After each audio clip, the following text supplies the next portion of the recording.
আসসালামু আলাইকুম ওয়ারাহমাতুল্লাহ। এমন এক সময় আসবে, এক ব্যক্তি উদয় হবে যে ইরান সহ বহু অঞ্চলে অস্থিরতা, রক্তপাত ও ধ্বংসযজ্ঞের সূচনা করবে। তার আবির্ভাব মানব সমাজকে কাঁপিয়ে দেবে। এরপরই ইতিহাস মোড় নেবে এক নতুন অধ্যায়ে। ইমাম মাহদির আগমনের মাধ্যমে ন্যায় ও সত্যের পুনঃপ্রতিষ্ঠা ঘটবে।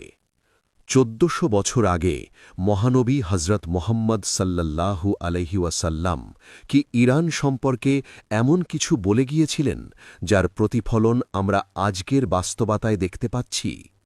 এই প্রশ্ন আজ বহু মানুষের মনে ঘুরপাক খাচ্ছে। ইরানের সর্বোচ্চ নেতা আয়াতুল্লাহ আলী খামেনি বলেছেন, মুসলিম উম্মার ঐক্য আমাদের সবচেয়ে বড় শক্তি। আমরা বিভক্ত হয়ে গেলে শত্রুরা আমাদের দুর্বল করে ফেলবে। তার এই বক্তব্য শুধু রাজনৈতিক আহ্বান নয়, বরং একটি আদর্শিক অবস্থান, যা মুসলিম বিশ্বের ভাঙন ও সংঘাতের প্রেক্ষাপটে গভীর তাৎপর্য বহন করে। প্রখ্যাত চিন্তাবিদ মুর্তজা মোতাহারি রহমাতুল্লাহ আলাইহি বলেছেন, ইরানের ইতিহাস ইসলামের ইতিহাস থেকে আলাদা নয়। আমরা প্রথমে মুসলিম, তারপর ইরানি। এই বক্তব্যে তিনি জাতীয় পরিচয়ের ঊর্ধ্বে ইসলামী পরিচয়কে স্থান দিয়েছেন। আর রুহুল্লাহ খোমেনি বলেছেন, ইসলাম আমাদের শিখিয়েছে আমরা সবাই ভাই ভাই, আরব অনারবের ভেদাভেদ ইসলামে নেই। তার নেতৃত্বেই ১৯৭৯ সালে সংঘটিত হয় ইরানি ইসলামী বিপ্লব, যা ইরানকে একটি ইসলামী প্রজাতন্ত্রে রূপান্তরিত করে এবং মুসলিম বিশ্বে নতুন এক রাজনৈতিক চেতনার জন্ম দেয়। আজকের ইরান প্রায় ৮৫ মিলিয়ন মানুষের দেশ, নিজেকে ইসলামী প্রজাতন্ত্র হিসেবে পরিচয় দেয়। এদেশের প্রায় ৯৯% মানুষ মুসলিম। বিশ্বের অন্যতম বৃহৎ তেল ও গ্যাস সম্পদের মালিক এই দেশ। প্রশ্ন উঠতে পারে, এই বিপুল সম্পদ কি শেষ যুগের কোনো ভবিষ্যদ্বাণীর সাথে সম্পর্কিত? হাদিসে ইমাম মাহদির শাসনামলের বৈশিষ্ট্য বর্ণিত হয়েছে। আকাশ থেকে প্রচুর বৃষ্টি হবে, জমিন উর্বর হবে, সম্পদের ন্যায্য বণ্টন হবে, মানুষ দারিদ্র্য থেকে মুক্তি পাবে। যদি কোনো রাষ্ট্র তার সম্পদ ন্যায়ভিত্তিকভাবে বণ্টন করতে পারে, তবে তা নিঃসন্দেহে সেই আদর্শ সমাজের এক ঝলক হতে পারে। তবে হাদিসে এটাও এসেছে, ইমাম মাহদির আগমনের আগে ফিতনা, যুদ্ধ ও হত্যাকাণ্ড বৃদ্ধি পাবে। নবী করিম মুহাম্মদ সাল্লাল্লাহু আলাইহি ওয়াসাল্লাম বলেছেন, হত্যা বৃদ্ধি পাবে।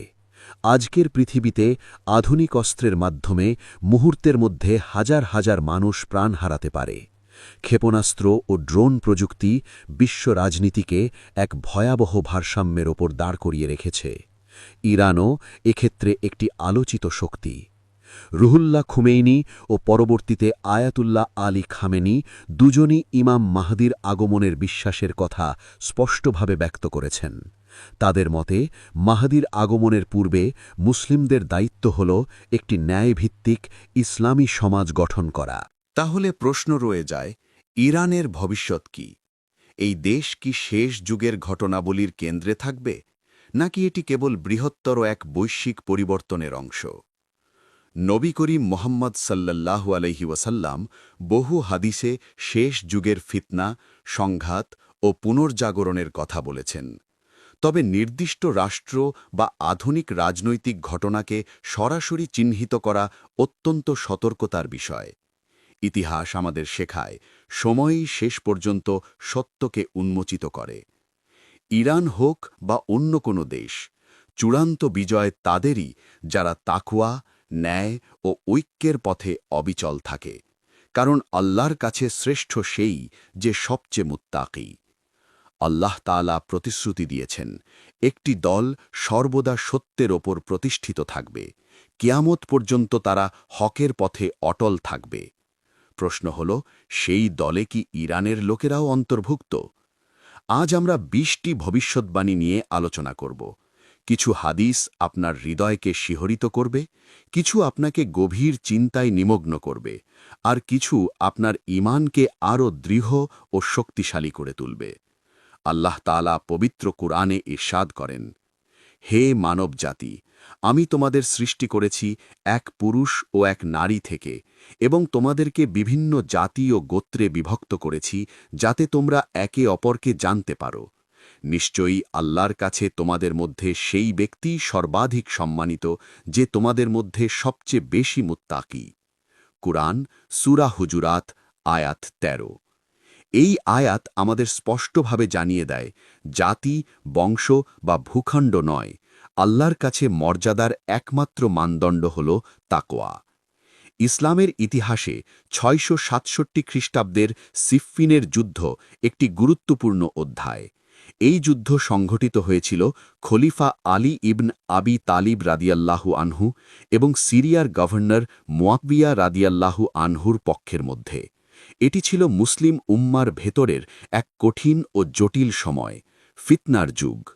প্রশ্ন হল, এই যুদ্ধে ইরানীদের ভূমিকা কী ছিল? ইতিহাস থেকে জানা যায়, পারস্য অঞ্চল থেকে আগত অনেক মুসলিম, বিশেষত মহান সাহাবী সালমান আল ফার্সি রাদিয়াল্লাহু আনহুর অনুসারীরা হজরত আলী রাদিয়াল্লাহু আনহুর পক্ষ সমর্থন করেছিলেন। যদিও সালমান আল ফার্সি রাদিয়াল্লাহু আনহু সিফফিনের যুদ্ধের আগে ইন্তেকাল করেন, তবুও তাঁর আদর্শ ও প্রভাব পারস্য ভূমির মুসলিমদের মধ্যে গভীরভাবে বিদ্যমান ছিল। নবী করিম মোহাম্মদ সাল্লাল্লাহু আলাইহি ওয়াসাল্লাম ফিতনার সময় সম্পর্কে সতর্ক করে বলেছিলেন, এমন সময় আসবে যখন বসে থাকা ব্যক্তি দাঁড়ানো ব্যক্তির চেয়ে উত্তম হবে। সহিহ বুখারী। অনেক আলেম মনে করেন সিফফিনের যুদ্ধ ছিল সেই বড় ফিতনাগুলোর একটি উদাহরণ, যেখানে সত্য মিথ্যার প্রশ্ন জটিল হয়ে পড়েছিল এবং মুসলিমরা কঠিন পরীক্ষার সম্মুখীন হয়েছিলেন। ইতিহাসে দেখা যায়, পারস্যের বহু মুসলিম ইসলাম গ্রহণের পর দ্বীন রক্ষায় গুরুত্বপূর্ণ ভূমিকা রাখেন। হাদিস সংকলন, তাফসির, ফিকহ ও জ্ঞান চর্চায় তারা বিশেষ অবদান রাখেন। তাই ইরানীরা সবসময় সত্যের পক্ষে ছিল এমন সাধারণীকরণ ইতিহাসের দেশটিতে সতর্কতার সাথে বিবেচনা করা উচিত, কারণ প্রত্যেক যুগেই ভালো ও মন্দ উভয় মানুষই ছিল। এখন প্রশ্ন, আধুনিক ইরানের ভবিষ্যৎ কি? নবী করিম মোহাম্মদ সাল্লাল্লাহু আলাইহি ওয়াসাল্লাম কি আধুনিক রাষ্ট্রব্যবস্থা বা নির্দিষ্ট কোনো দেশের নাম উল্লেখ করে কিছু বলেছেন? সরাসরি কোনো নির্দিষ্ট আধুনিক রাষ্ট্রের নাম হাদিসে পাওয়া যায় না, তবে তিনি উম্মাহর ঐক্য, ফিতনা, সংস্কারক আগমন এবং শেষ যুগের নানা বৈশিষ্ট্য সম্পর্কে দিক নির্দেশনা দিয়েছেন। সুতরাং আমাদের জন্য মূল শিক্ষা হল, কোনো জাতি বা ভূখণ্ডের প্রতি অন্ধ সমর্থন নয়, বরং তাকওয়া, ন্যায়, সত্য ও ঐক্যের পথে অটল থাকা। কারণ আল্লাহর কাছে মর্যাদা নির্ধারিত হয় জাতীয় পরিচয় নয়, বরং ঈমান ও আমলের ভিত্তিতে। এবং হয়তো আসল প্রশ্নটি হওয়া উচিত, আমরা কি সেই সত্যের দলে আছি যাদের সম্পর্কে সুসংবাদ দেওয়া হয়েছে? হয়তো নবী করিম মোহাম্মদ সাল্লাল্লাহু আলাইহি ওয়াসাল্লাম সরাসরি কোনো দেশের নাম উল্লেখ করেননি, তবে এক হাদিসে তিনি ইরশাদ করেছেন, আল্লাহ এই উম্মতের জন্য প্রতি ১০০ বছর অন্তর এমন কাউকে পাঠাবেন যিনি তাদের ধর্মকে সংস্কার করবেন। সহিহ হাদিস। ইতিহাস প্রমাণ করে ১৯৭৯ সালে ইরানে সংঘটিত ইসলামী বিপ্লব, ইরানি ইসলামী বিপ্লব সম্ভবত সেই হাদিসের বাস্তবায়ন। এই বিপ্লব শুধু ইরানকে পরিবর্তন করেনি, বরং পুরো বিশ্বে ইসলামী জাগরণের নতুন সূচনা এনেছিল। আজকের ইরান একটি ইসলামী প্রজাতন্ত্র, যেখানে প্রায় ৮৫ মিলিয়ন মানুষ বাস করে এবং এর ৯৯% মুসলিম।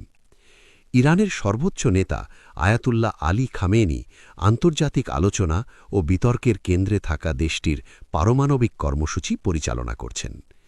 হাদিস অনুযায়ী নবী করিম মোহাম্মদ সাল্লাল্লাহু আলাইহি ওয়াসাল্লাম শিষ্যদের সতর্ক করেছেন, শীঘ্রই বিভিন্ন জাতি ও শক্তি উম্মাহর বিরুদ্ধে একত্রিত হবে, যেমন খাদ্যের পাত্রের চারপাশে একত্রিত হয় খাদকরা। ইতিহাসে পারিপার্শ্বিক এই ঘটনা, পাশ্চাত্যের নিষেধাজ্ঞা, ইসরায়েলের সঙ্গে সংঘাত, কিছু বিশ্লেষক মনে করেন হাদিসের এক বাস্তবায়ন। ইরানে ইসলামের বিস্তারও এক গুরুত্বপূর্ণ ভবিষ্যদ্বাণী। নবী মোহাম্মদ সাল্লাল্লাহু আলাইহি ওয়াসাল্লাম বলেছেন, ইসলাম এমন এক দেশে পৌঁছাবে যেখানে রাত ও দিন পৌঁছায়। মুসনাদে আহমদ। ৬৫১ খ্রিস্টাব্দে সাসানীয় সাম্রাজ্যের পতনের পর ইরানে ইসলামের বিস্তার শুরু হয়, তবে এটি সহজ ছিল না। উমাইয়া শাসনামলে ইরানীদের উপর বৈষম্যমূলক আচরণ করা হতো। তাদেরকে মাওয়ালি বা কৃতদাস শ্রেণীর নাগরিক হিসেবে গণ্য করা হতো। হাজ্জাজ বিন ইউসুফ ফার্সি ভাষা ব্যবহারে নিষেধাজ্ঞা আরোপ করেছিলেন। তবুও ইরানিরা ধৈর্য ধরে নিজেদের সংস্কৃতি ও ভাষা রক্ষা করেছিল। যারা ইসলাম গ্রহণ করেছিল তারা তাদের জাতীয় পরিচয় হারায়নি। বিশ্বখ্যাত ইতিহাসবিদ বার্নার্ড লুইস বলেছেন, ইরান প্রকৃতপক্ষে ইসলামী হয়েছিল কিন্তু আরবি হয়নি। এই পূর্বাভাস আজ সত্য প্রমাণিত। ইরানের জনসংখ্যার প্রায় ৯৯% মুসলিম এবং দেশের সাংস্কৃতিক ও ধর্মীয় পরিচয় ইসলামী হলেও পারস্য ঐতিহ্য এখনও অক্ষুণ্ণ। আরেকটি গুরুত্বপূর্ণ ভবিষ্যদ্বাণী হল শিয়া ও সুন্নি বিভাজন। নবী মুহাম্মদ সাল্লাল্লাহু আলাইহি ওয়াসাল্লাম বলেছেন, তোমরা অবশ্যই তোমাদের পূর্ববর্তীদের পথ অনুসরণ করবে এবং বিভাজন হবে। সহিহ বুখারী, আবু দাউদ। ১৬০০ শতকের দিকে সাফালি রাজবংশ ইরানে শিয়া ইসলামকে রাষ্ট্রধর্ম হিসেবে প্রতিষ্ঠা করে। এর আগে ইরান সুন্নি প্রধান দেশ রূপে পরিচিত ছিল। আজ ইরান বিশ্বের বৃহত্তম শিয়া মুসলিম দেশ, যেখানে প্রায় ৯০ থেকে ৯৫% মানুষ শিয়া ইসলামের অনুসারী। এই সমস্ত তথ্য আমাদের জন্য একটি গুরুত্বপূর্ণ শিক্ষা বহন করে। ইসলাম শুধু ধর্ম নয়, এটি একটি সামাজিক ও সাংস্কৃতিক আন্দোলনও। ইরানীয় মুসলিমরা ইতিহাসে সবসময় সত্যের পক্ষে দাঁড়িয়েছে এবং এখনও তাদের পরিচয় ও বিশ্বাসকে শক্তভাবে ধরে রেখেছে। তাহলে আমাদের দৃষ্টিভঙ্গি হওয়া উচিত জাতি বা অঞ্চল নয়, তাকওয়া, ন্যায় এবং ঈমানের প্রতি অটল থাকা হল আসল মাপকাঠি। এবং সেই দৃষ্টিকোণ থেকে ইরানের ইতিহাস ও ভবিষ্যৎ হাদিসের আলোকে বোঝা যায়। আমরা সবাই মুসলিম। আমাদের জন্য সবচেয়ে বড় শিক্ষা হল ঐক্য অটুট রাখা। পঞ্চম ভবিষ্যদ্বাণী অনুসারে জান্নাতের কিছু অধিবাসী ফার্সি ভাষাভাষী হবেন। নবী করিম মুহাম্মদ সাল্লাল্লাহু আলাইহি ওয়াসাল্লাম বলেছেন, জান্নাতের ৪ ব্যক্তি নেতা হবেন, আমি, আলী, হামজা ও জাফর। এখানে জাফরকে বিভিন্নভাবে ডাকা হয়। কেউ তাকে জাফর আল সাদিক বলে, কেউ শুধু জাফর। জাফর আল সাদিকের ছাত্রদের মধ্যে বহু ফার্সি বিদ্বান ছিলেন, যার মধ্যে অন্যতম আবু হানিফা। নবী মুহাম্মদ সাল্লাল্লাহু আলাইহি ওয়াসাল্লাম আরও বলেছেন, যারা জান্নাতে প্রবেশ করবে তাদের হৃদয় পাখির মতো হালকা হবে, অর্থাৎ তারা নির্ভীক, সাহসী এবং আল্লাহর উপর সম্পূর্ণ ভরসা রাখবে। ইরানি মুসলিমরা ইসলামের জন্য জীবন দিতে কখনও পিছপা হয়নি। খোরাসানের মুজাহিদরা কারবালায় শহীদ হয়েছেন। ইরান ইরাক যুদ্ধের শহীদরাও জান্নাতের আশায় নিজেদের জীবন দান করেছেন। ষষ্ঠ ভবিষ্যদ্বাণী অনুযায়ী ফার্সি ভাষায় কুরআন তেলাওয়াত করার ঘটনা ঘটেছে। এক ফার্সি ব্যক্তি, যিনি আরবি জানতেন না, কাঁদতে কাঁদতে নবী মুহাম্মদ সাল্লাল্লাহু আলাইহি ওয়াসাল্লামের কাছে প্রার্থনা করেছিলেন, ইয়া রাসূলাল্লাহ, আমি আর বুঝি না, আমি আমার ভাষায় আল্লাহর প্রশংসা করতে চাই। নবী চুপ ছিলেন। তখন জিবরাইল আলাইহিসসালাম এসে জানালেন, আল্লাহ বলেছেন, প্রতিটি জাতি তাদের নিজস্ব ভাষায় আমার ইবাদত করতে পারবে। হাদিসে এসেছে, কিয়ামতের দিন আল্লাহর কাছে সবচেয়ে প্রিয় শব্দ হবে সেই ইমামের কণ্ঠস্বর, যিনি সুন্দর কণ্ঠে পড়বেন। মুসনাদে আহমদ। ইসলামের ২য় শতাব্দীতে ফার্সি ভাষায় কুরআনের অনুবাদ ও তাফসীর শুরু হয়। সামানি রাজবংশের সময় প্রথম পূর্ণাঙ্গ ফার্সি কুরআন অনুবাদ সম্পন্ন হয়। সপ্তম ভবিষ্যদ্বাণী অনুযায়ী ফার্সি বংশোদ্ভূত পণ্ডিত ও মুহাদ্দিসগণ উল্লেখযোগ্য অবদান রেখেছেন। ইমাম জাহাবী রাহমাতুল্লাহ আলাইহি তার তাজকিরাতুল হাজ গ্রন্থে ২১ জন ফার্সি বংশোদ্ভূত হাদিস বিশেষজ্ঞের নাম দিয়েছেন, যেমন ইমাম বুখারী, ইমাম মুসলিম, ইমাম তিরমিজি, ইমাম নাসাই, ইমাম ইবনে মাজা। ফিকহ শাস্ত্রেও ফার্সি বংশোদ্ভূত ইমাম আবু হানিফা এবং আহমদ ইবনে হাম্বল গুরুত্বপূর্ণ ভূমিকা রেখেছেন। বিজ্ঞান ও দর্শনের ক্ষেত্রে ইরানীদের অবদানও অনস্বীকার্য। ইবনে সিনা, আল ফারাবি, আল বিরুনি, আল খারেজমি এরা প্রত্যেকেই পার্সি অধ্যুষিত অঞ্চলের অধিবাসী ছিলেন। ইমাম সৌদি রহমাতুল্লাহ আলাইহি বলেছেন, আমাদের মনীষীদের অধিকাংশই ফার্সি বংশোদ্ভূত। অষ্টম ভবিষ্যদ্বাণী, খোরাসান থেকে আগমন। খোরাসান প্রাচীন ইরানের একটি বিশাল প্রদেশ, যা বর্তমান ইরান, আফগানিস্তান, তুর্কমেনিস্তান এবং উজবেকিস্তানের কিছু অংশ নিয়ে গঠিত। নবী মোহাম্মদ সাল্লাল্লাহু আলাইহি ওয়াসাল্লাম বলেছেন, পূর্বদিক থেকে কিছু লোক আসবে যার সাথে থাকবে জান্নাত ও চাবুক, যার দ্বারা তারা মানুষকে প্রহার করবে। মুসনাদে আহমদ এই হাদিসের ব্যাখ্যায় মুহাদ্দিসগণ মনে করেন এটি খোরাসানের মুজাহিদ ও বিদ্বানদের ইঙ্গিত। খোরাসানের বিদ্বানরা জ্ঞান ও তাকওয়ার কারণে জান্নাতে উচ্চ মর্যাদা লাভ করবেন। নিশাপুর শহর ছিল এই অঞ্চলের একটি প্রধান কেন্দ্র, যেখানে ইমাম মুসলিম, ইমাম তিরমিজি, ইমাম হাকিম নিশাপুরি বসবাস করতেন। নবম ভবিষ্যৎবাণী, কারবালার ঘটনা এবং ইরানি শোক। 680 খ্রিস্টাব্দে কারবালায় ইমাম হুসেন রাজিয়াল্লাহু আনহু শাহাদাত বরণ করেছিলেন। ইরানি মুসলিমরা সেই দিন থেকে ইমাম হুসাইনের শোকে মাতম পালন করে আসছে। হাদিসে এসেছে, হুসাইনের শাহাদাতের জন্য মুমিনদের অন্তরে উত্তাপ থাকবে, যা কখনো ঠান্ডা হবে না। মুসনাদে আহমদ এই হাদিসের বিশুদ্ধতা নিয়ে মতভেদ আছে, তবে ইতিহাস সাক্ষ্য দেয় ইরানি মুসলিমরা প্রতি বছর মহরম মাসে আশুরার মিছিলকে গুরুত্ব সহকারে পালন করে। সাফাভি রাজবংশ ক্ষমতায় আসার পর তারা শিয়া ইসলামকে প্রাতিষ্ঠানিক রূপ প্রদান করে এবং আশুরা পালনকে উৎসাহিত করেছে। দশম ভবিষ্যৎবাণী, ঈমান ও পরিচয়। একবার একজন ব্যক্তি ইমাম আবু হানিফা রাহমাতুল্লাহ আলাইহি রায়কে জিজ্ঞেস করেছিলেন, আপনার বংশ কোথায়?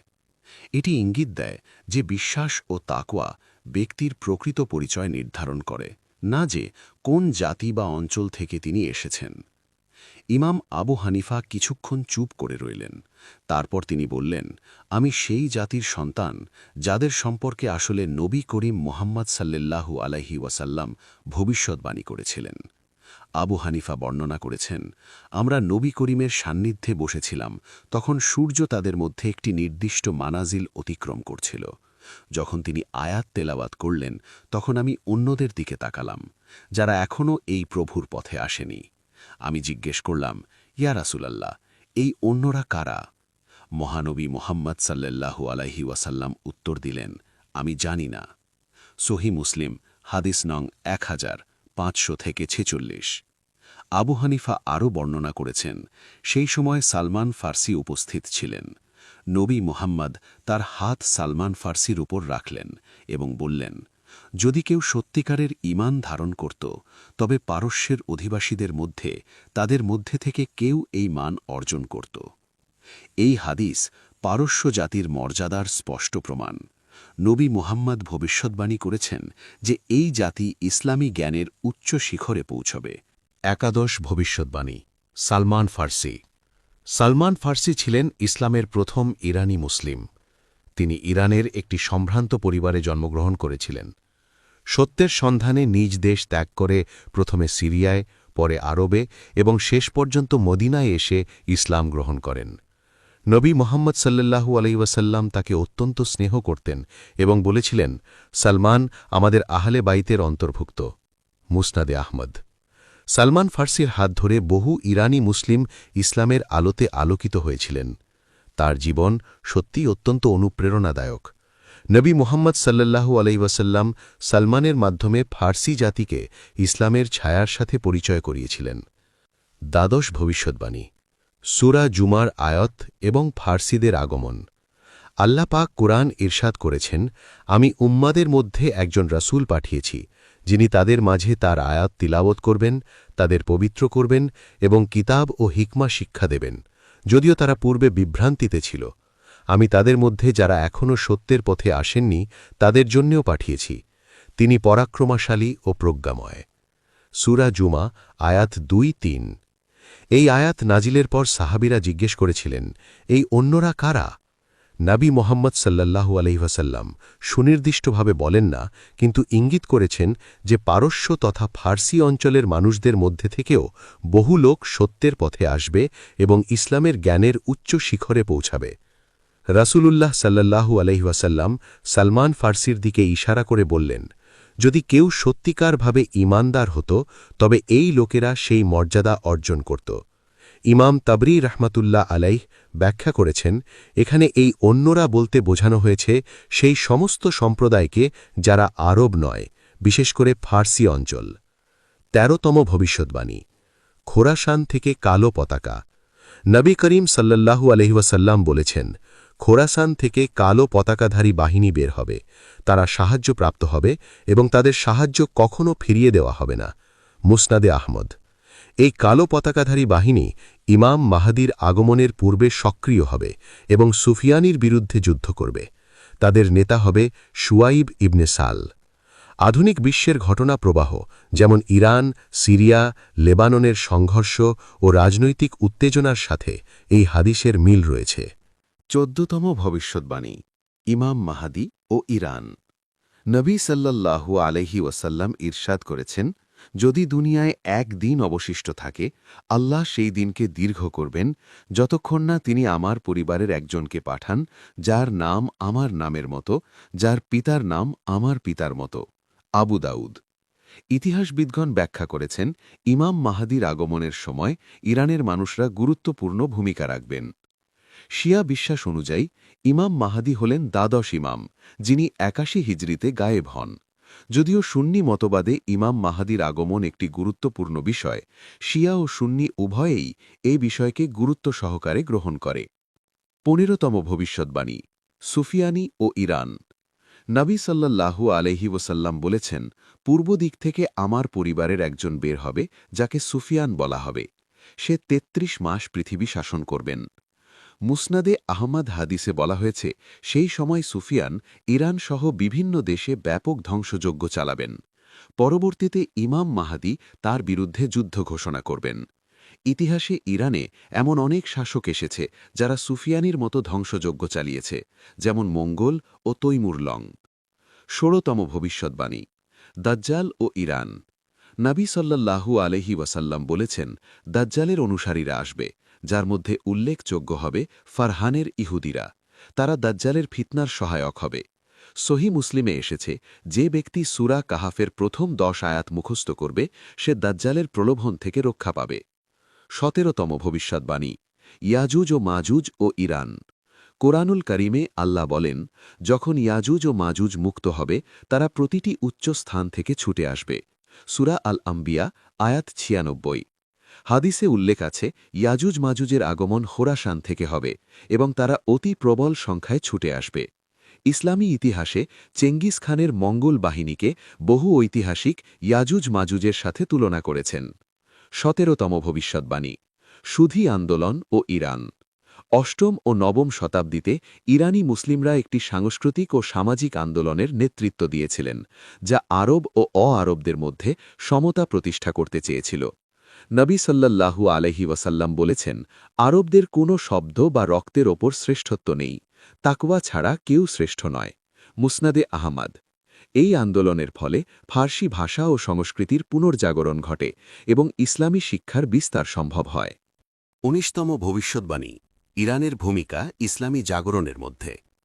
ইরান শুধু একটি দেশ নয়, এটি ইসলামের ইতিহাসে জ্ঞান, প্রতিরোধ এবং আধ্যাত্মিক অনুপ্রেরণার কেন্দ্র।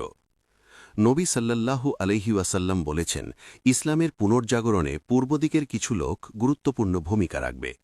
খোরাসান অঞ্চল, যা বর্তমান ইরান, আফগানিস্তান, তুর্কমেনিস্তান ও উজবেকিস্তানের অংশ ছিল, সেখানে উদ্ভূত মুজাহিদ ও শিক্ষিত ব্যক্তিরা ইসলামের শিক্ষাকে ছড়িয়ে দেন। এই অঞ্চলের বিদ্বানরা কেবল জ্ঞানীই নয়, বরং আল্লাহর ওপর ভরসাশীল, যা তাদের জান্নাতে উচ্চ মর্যাদা দেয়। নিশাপুরের মতো শহরগুলো ইরানের বিদ্বানের জন্য প্রসিদ্ধ ছিল, যেখানে ইমাম মুসলিম, ইমাম তিরমিজি এবং ইমাম হাকিম নিশাপুরি জন্মগ্রহণ করেছিলেন। ২০তম ভবিষ্যদ্বাণী, কারবালা ও ইরানি মুসলিমদের আবেগ। ৬৮০ খ্রিস্টাব্দে কারবালার ঘটনা ইসলামী ইতিহাসের এক মহৎ অধ্যায়। ইমাম হুসাইন রাদিয়াল্লাহু এর শাহাদাতের পর ইরানি মুসলিমরা গভীরভাবে আবেগপ্রবণ হয়ে ওঠে। মহররম মাসে তারা ইমাম হুসাইনের শোক পালন করে আসছে, যা সারা বিশ্বের মুসলিমদের জন্য উদাহরণ হয়ে দাঁড়িয়েছে। সাফাবি রাজবংশের সময় ইরানে শিয়া ইসলামের প্রাতিষ্ঠানিক রূপ দেয়া হয় এবং আশুরা পালনকে উৎসাহিত করা হয়। এই শোক ও উদারতা ইরানি মুসলিমদের চরিত্রের অঙ্গ হয়ে ওঠে, যা আজও তাদের আধ্যাত্মিক শক্তির প্রতীক।